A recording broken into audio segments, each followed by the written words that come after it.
PV നരസിംഹറാവുവിന് ശരിക്ക് ലീഡറുമായിട്ടുണ്ടായിരുന്ന പ്രശ്നം എന്താണ്? നരസിംഹറാവു പ്രധാനമന്ത്രിയാണെങ്കിലും കെ കരുണാകരൻ വരുമ്പോൾ നരസിംഹറാവുവിനും എഴിക്കേണ്ട ഒരു ഈഗോ. കാര്യം ഇന്ത്യയിലെ മുഴുവൻ കോൺഗ്രസും കെ കരുണാകരനെ കാണുമ്പോൾ എഴിച്ചു നിൽക്കും. അത് നരസിംഹറാവുവിന് ഒട്ടും ഇഷ്ടപ്പെട്ടില്ല. കഴിഞ്ഞ 9.25 വർഷക്കാലത്തെ കേരളത്തിൻ്റെ പതനം, കേരളത്തിൻ്റെ ചരിത്രത്തിൽ ഒരു ഗവൺമെൻറ് ഇത്രയും പാപ്പരായ ഒരു അവസരം ഉണ്ടായിട്ടില്ല. PM ശ്രീ പദ്ധതി, ഇതെല്ലാം BJPയോടുള്ള സറണ്ടറിങ് ആണ്. CPMന് സംഘടനാപരമായ ബലമുള്ളതുകൊണ്ടാണ് അവർ ഈ അഴിമതികളിൽ നിന്ന് വോട്ട് വരുമ്പോൾ മാനിപ്പുലേറ്റ് ചെയ്യുന്നത്. ഇവിടെ ഈ ത്രിതല പഞ്ചായത്ത് തെരഞ്ഞെടുപ്പ് വന്നപ്പോൾ അവർ കഴിഞ്ഞില്ല. കേന്ദ്ര സർക്കാരിനെതിരെ സമരം നടത്തിയത് രാജ്ഭവന്റെ മുമ്പിലല്ല, പാവം രക്തസാക്ഷികൾ ഉറങ്ങുന്ന രക്തസാക്ഷി മണ്ഡപത്തിലാണ്. അവിടെ പോയി ആരോട് പറയാനാ? PV നരസിംഹറാവുവിന് ശരിക്ക് ലീഡറുമായിട്ടുണ്ടായിരുന്ന പ്രശ്നം എന്താണ്? അത് പുള്ളിക്ക് തന്നെ പറയാൻ പറ്റുള്ളൂ. കാര്യം നരസിംഹറാവുവിനെ പെട്ടിയും കിടക്കയായിട്ടൊക്കെ ആന്ധ്രയിലേക്ക് പോകാനിരിക്കുമ്പോഴാണ് ലീഡർ ചെന്നിട്ട് പോകാൻ പറഞ്ഞത്. അക്ഷരാർത്ഥത്തിൽ പെട്ടിയും കൂടെയൊക്കെ പാക്ക് ചെയ്തു നിൽക്കാൻ പറഞ്ഞത്. അന്നൊരു സാമ്പത്തിക വിദഗ്ധനായതുകൊണ്ട് ആ വീക്ഷണമുള്ളൊരു ആളിന് ഇന്ത്യയിൽ വേണം എന്നുള്ളത് കൊണ്ടാണ് ലീഡർ അത് പ്രിഫർ ചെയ്തത്. പക്ഷെ പിന്നീട് അങ്ങോട്ട് നരസിംഹറാവു പ്രധാനമന്ത്രിയാണെങ്കിലും കെ കരുണാകരൻ വരുമ്പോൾ നരസിംഹറാവുവിനും എഴിക്കേണ്ട ഒരു ഈഗോ. കാര്യം ഇന്ത്യയിലെ മുഴുവൻ കോൺഗ്രസും കെ കരുണാകരനെ കാണുമ്പോൾ എഴിച്ചു നിൽക്കും. അപ്പൊ പിന്നെ പുള്ളിയെ നിയന്ത്രിക്കുന്നത് കരുണാകരനാണെന്നൊരു ടോക്ക് പെട്ടെന്ന് ദേശീയ തലത്തിൽ വന്നു. ഡൽഹിയിൽ വടക്കേ ഇന്ത്യയിലുള്ള ആളുകളും നരസിംഹറാവുവിനെ കൊണ്ട് എന്തെങ്കിലും ചെയ്യിപ്പിക്കണമെങ്കിൽ ലീഡറെ ബന്ധപ്പെടാൻ തുടങ്ങി. അവസാനം ബാബറി മസ്ജിദിന്റെ വിഷയം വരുമ്പോൾ ഞാനൊക്കെ അവിടെയുണ്ട്. അന്ന് തിരുവനന്തപുരത്തെ പ്രധാനപ്പെട്ട ജമാഅത്തിന്റെ 1-2 മൗലവിമാര്, ലീഗിന്റെ നേതാക്കന്മാരെല്ലാം ലീഡർ എടുത്തുണ്ട്.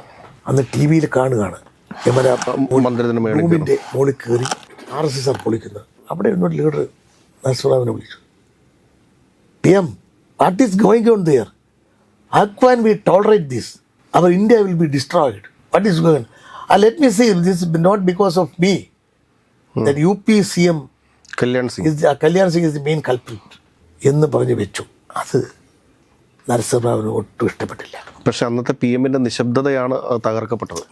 അതാണ് ലീഡർ അത് കണ്ടിട്ടാണ്, ലീഡർ ആ നിലപാട് കണ്ടതാണ് കേരളത്തിൽ ഈ കലാപം ഉണ്ടാവാൻ പോയത്. അന്ന് അവിടെ ഇരുന്ന് ഈ ഫോൺ വെച്ചതും, എനിക്ക് പറയുമ്പോൾ വികാരം കൊണ്ടുപോവുകയാണ്, ഫോൺ വെച്ചതും ഈ ലീഗ് നേതാക്കന്മാർ ഒഴിച്ച് ലീഡറെ കെട്ടിപ്പിടിച്ചിരുന്നു.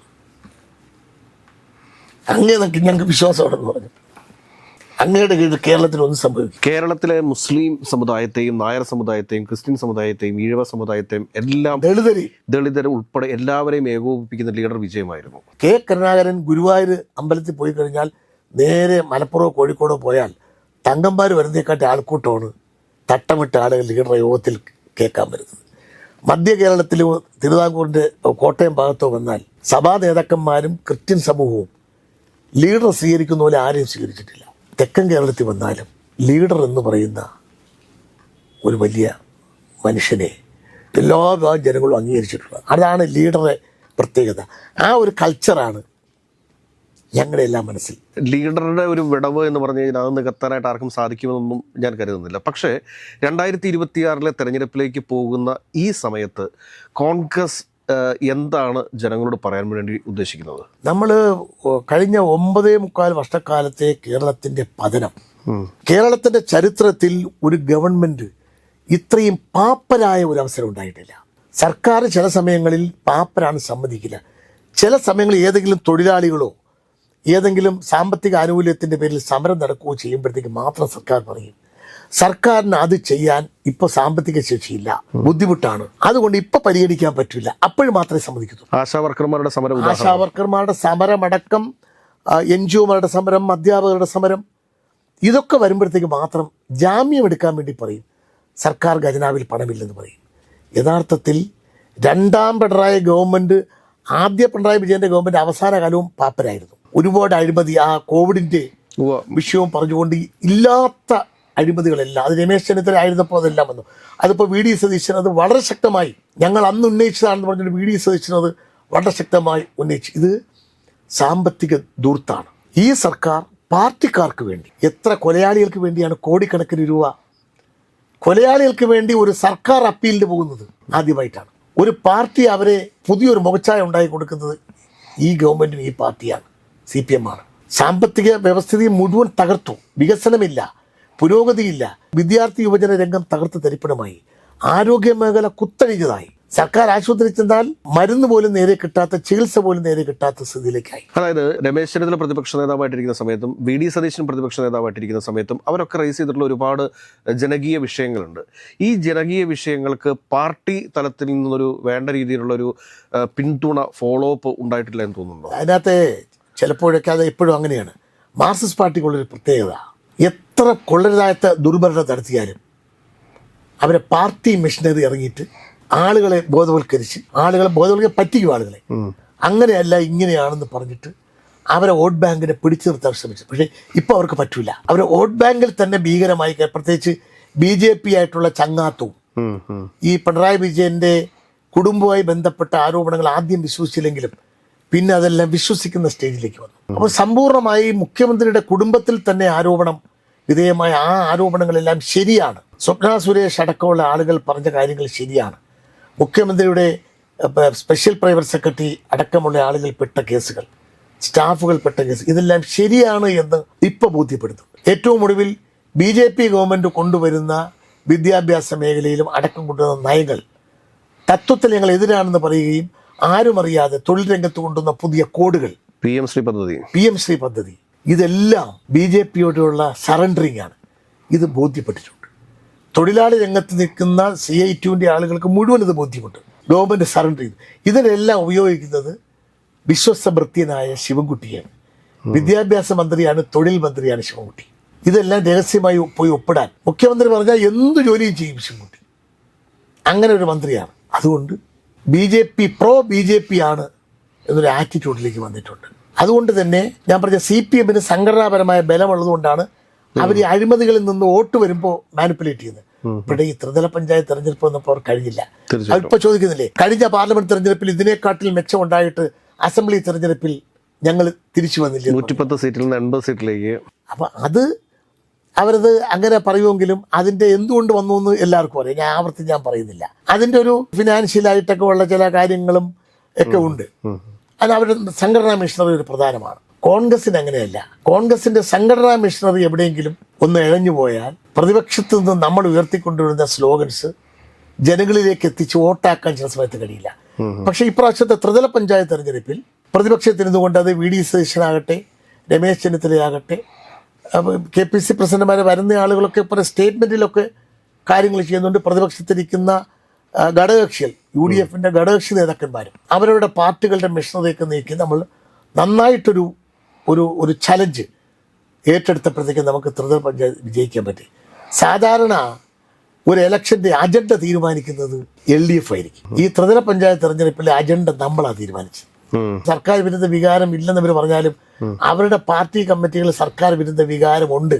ഇപ്പൊ കിട്ടിയതെല്ലാം നമ്മുടെ സംഘടനാപരമായ മെച്ചം കൊണ്ടല്ല, അത്രയും ഈ സർക്കാരിനെതിരെയുള്ള എതിർവികാരമാണ്. അതിൽ ചില സ്ഥലങ്ങളിൽ ചെറിയ ചോർച്ച BJPക്ക് കിട്ടിയിട്ടുണ്ട്. അത് ചില സ്ഥലങ്ങളിൽ അത് അവർ ആ ജില്ലയുടെ ഒരു പ്രത്യേകത, ആ പ്രദേശത്തിൻ്റെ ഒരു പ്രത്യേകത. ഈ തിരുവനന്തപുരത്ത് BJPക്ക് ഉണ്ടായിട്ടുള്ള മുന്നേറ്റം, തിരുവനന്തപുരം ജില്ലയിലെ, തൃശ്ശൂർ ജില്ലയിലെ, പാലക്കാട് ജില്ല, ഈ 3 ജില്ലകളിൽ BJPക്ക് ഒരു മുന്നേറ്റം ഉണ്ടായിട്ടുണ്ട്. ഇതിനെ എപ്പോഴെങ്കിലും KPCC ഇതിനെക്കുറിച്ചൊരു വിലയിരുത്തൽ നടത്തിയിട്ടുണ്ടോ? BJPക്ക് യഥാർത്ഥത്തിൽ തിരുവനന്തപുരം നഗരസഭയിൽ അവർക്ക് 50 സീറ്റ് കിട്ടി എന്നുള്ളിടത്താണ്. ഇപ്പോൾ കേരളത്തിലെ ത്രിതല പഞ്ചായത്തിൽ ഭൂരിപക്ഷം ജില്ലാ പഞ്ചായത്ത് മെമ്പർമാർ UDF ജയിച്ചു, ഭൂരിപക്ഷം ബ്ലോക്ക് പഞ്ചായത്ത് മെമ്പർമാർ ജയിച്ചു, ഗ്രാമസഭകൾ കൂടുതൽ നമ്മൾ ജയിച്ചു. പക്ഷേ വടക്കേന്ത്യൻ പത്രങ്ങളിലൊക്കെ വന്നത് ട്രിവാൻഡ്രം കോർപ്പറേഷൻ BJP ക്യാപ്ചേർഡ്, അതിൻ്റെ അടുത്തത് കേരളത്തിൽ BJP അധികാരം സ്ഥാപിച്ചു എന്നുള്ള മട്ടിലാണ്. ഒരു തിരുവനന്തപുരം കോർപ്പറേഷൻ വെച്ചിട്ടാണ്. എന്നാൽ BJPയുടെ MP ജയിച്ചു, സുരേഷ് ഗോപി ജയിച്ച തൃശ്ശൂർ കോർപ്പറേഷൻ നമ്മൾ ജയിച്ചു, കണ്ണൂർ ജയിച്ചു, കൊല്ലം ജയിച്ചു, കോഴിക്കോട് വളരെ അടുത്ത് നമുക്ക് 4 കോർപ്പറേഷൻ, തൃശ്ശൂർ, കൊച്ചി, കണ്ണൂർ 4 കോർപ്പറേഷൻ നമ്മൾ ജയിച്ചു. അപ്പൊ അതൊന്നും കണക്ക് വന്നില്ല. തിരുവനന്തപുരത്തെ കണക്ക് മാത്രമാണ് വന്നത്. അവിടെ തിരുവനന്തപുരത്ത് വോട്ടിംഗ് പാറ്റേൺ എടുത്താൽ നമുക്കറിയാം, LDFിൽ നിന്നാണ് വോട്ട് BJPയിലേക്ക് പോയിരിക്കുന്നത്.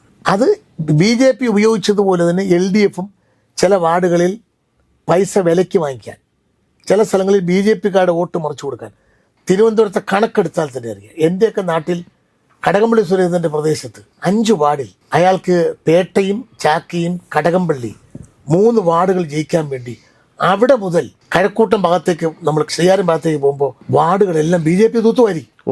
അപ്പോൾ ഈ വാർഡുകളിലെ BJP വോട്ട് എവിടെയെന്ന് പരിശോധിക്കുമ്പോൾ ആ വോട്ടെല്ലാം CPM പെട്ടിക്കകത്തുണ്ട്. 300 250 വോട്ടുണ്ടെന്ന് BJP 100 150 വോട്ട് ആ ബൂത്തിൽ പിടിച്ചേക്കുന്നത്. 150 200 വോട്ട് പിടിച്ച CPM 400 ശതമാനം വോട്ട് പിടിച്ച ബൂത്തുകളുണ്ട്. അതാണ് അവർ തമ്മിൽ എന്നിട്ട് പറയുന്നത് എന്താണ്? കോൺഗ്രസിൻ്റെ കണക്കെടുത്ത് പരിശോധിച്ചാൽ അങ്ങനെയാണ് അത്. പക്ഷേ BJPക്ക് റൂറൽ ഒരിടത്തും കിട്ടിയില്ല. തിരുവനന്തപുരം ജില്ലയിൽ ഒരു ജില്ലാ പഞ്ചായത്ത് മെമ്പർ പോലും അവർ ജയിച്ചില്ല. ഇടയ്ക്ക് ഒരു പ്രാവശ്യം അവരുടെ ജില്ലാ പഞ്ചായത്ത് മെമ്പർ ജയിച്ചിരുന്നു. ഇപ്പം ജില്ലാ പഞ്ചായത്ത് മെമ്പർ ജയിച്ചില്ല. അവർക്ക് മുനിസിപ്പാലിറ്റി ഒന്നും കിട്ടിയില്ല. കുറെ കൗൺസിലർമാരൊക്കെ ഉണ്ടായി, തിരുവനന്തപുരം കുഴപ്പം കിട്ടി. അതേസമയം ഗ്രാമത്തിലേക്ക് പോകുമ്പോൾ BJPക്ക് വളരാൻ പറ്റിയിട്ടില്ല. BJP ഒരു വെല്ലുവിളിയല്ല കേരളത്തിൽ. തിരുവനന്തപുരം നഗരത്തിൽ ഇലക്ഷൻ സമയമാകുമ്പോൾ ഇവർ ഉയർത്തിവിടുന്ന ഒരു മതവികാരമുണ്ട്. അതിനാണ് എപ്പോഴും സ്ഥിരമായി പറയും ഇനി കുഞ്ഞാലിക്കുട്ടി ഭരിക്കും. ഇപ്പോൾ ബാലൻ പറഞ്ഞില്ലേ, SDP മറ്റവരൊക്കെ ആയിരിക്കും, ജമാഅത്തെ ഇസ്ലാമി ആയിരിക്കും ആഭ്യന്തരം ഭരിക്കാൻ പോണെന്ന്. ഒരു കമ്മ്യൂണിസ്റ്റ് പാർട്ടിയാണ്. അങ്ങനെ പറയാം. മുഖ്യമന്ത്രി അനുകൂലിച്ചു, പാർട്ടി തള്ളി പറഞ്ഞു. ബാലൻ അങ്ങനെ പറഞ്ഞ ശരിയല്ലെന്ന് പാർട്ടി സെക്രട്ടറി പറഞ്ഞു. ഇതാണ് വർഗീയ അജണ്ട ഇപ്പോൾ കാണുന്ന ഈ തെരഞ്ഞെടുപ്പിനെ കാണാൻ പോകുന്നത്.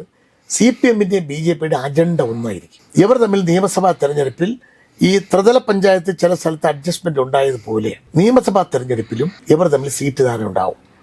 കഴിഞ്ഞ പ്രാവശ്യം BJPക്കാർ ഇലക്ഷൻ കഴിഞ്ഞാൽ പറഞ്ഞില്ലേ, മുരളീധരനെ നിർത്തി നേമത്തെ അവരുടെ സീറ്റ് തോൽപ്പിക്കാൻ ശ്രമിച്ചതുകൊണ്ടാണ്, അവരെ സീറ്റ് തോൽപ്പിച്ചതുകൊണ്ടാണ് 65-70 സ്ഥലത്ത് ഞങ്ങൾ RSSകാർ LDFന് ഉച്ചയ്ക്ക് ശേഷം വോട്ട് ചെയ്തത്.